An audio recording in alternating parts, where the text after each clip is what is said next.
Sveiki, zēni un meitenes! Jūs klausāties kopā ar Jēzu. Šeit mācīsimies, cik ļoti Jēzus tevi mīl un ka viss, ko tu dari, ir īpašs, ja to dari kopā ar Jēzu.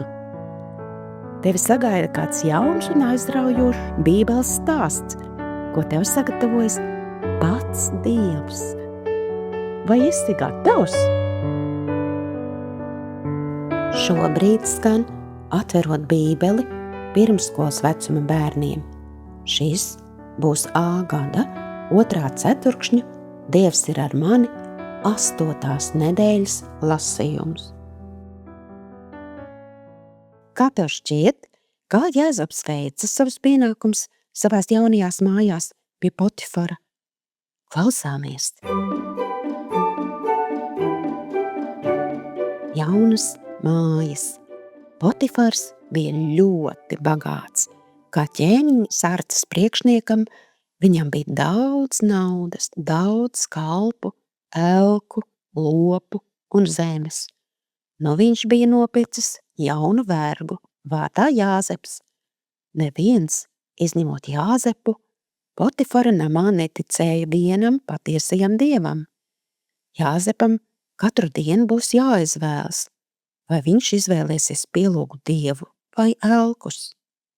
Vai viņš izvēlēsies būt godīgs vai zakt, vai viņš cītīgi strādās vai būs slinks. Jāzeps nolēma vienmēr sekot dieva ceļiem un pielūgt patieso dievu. Viņš būs godīgs un smagi strādās, lai iepriecinātu savu mīlošo kungu. Bībele saka, visu, ko darāt, dariet no sirds, it kā savam kungam un ne cilvēkiem. Kolosviešiem 3:23. Jāzeps sāka cītīgi strādāt Potifara labā.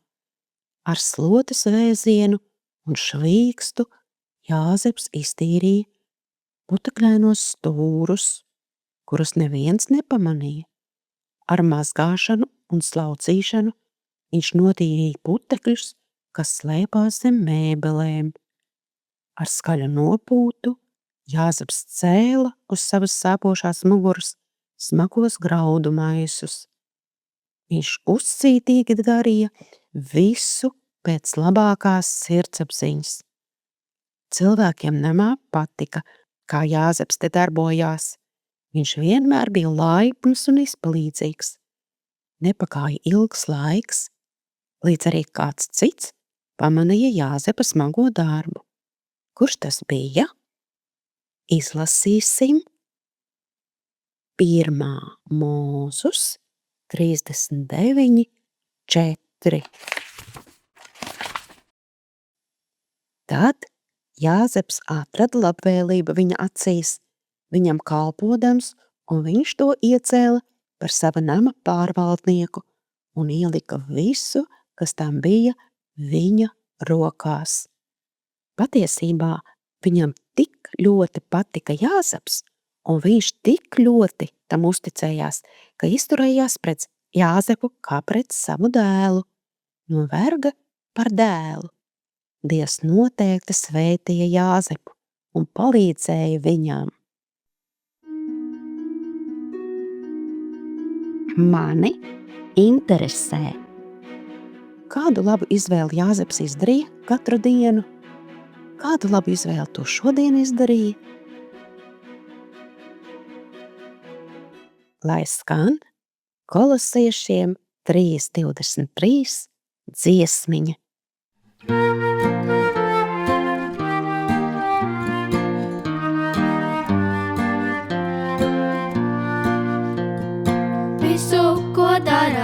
Dariet no sirds, it kā savam kungam un ne cilvēkiem.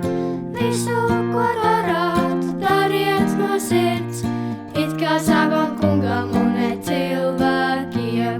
Tā rakstīts Kolosiešiem 3:23.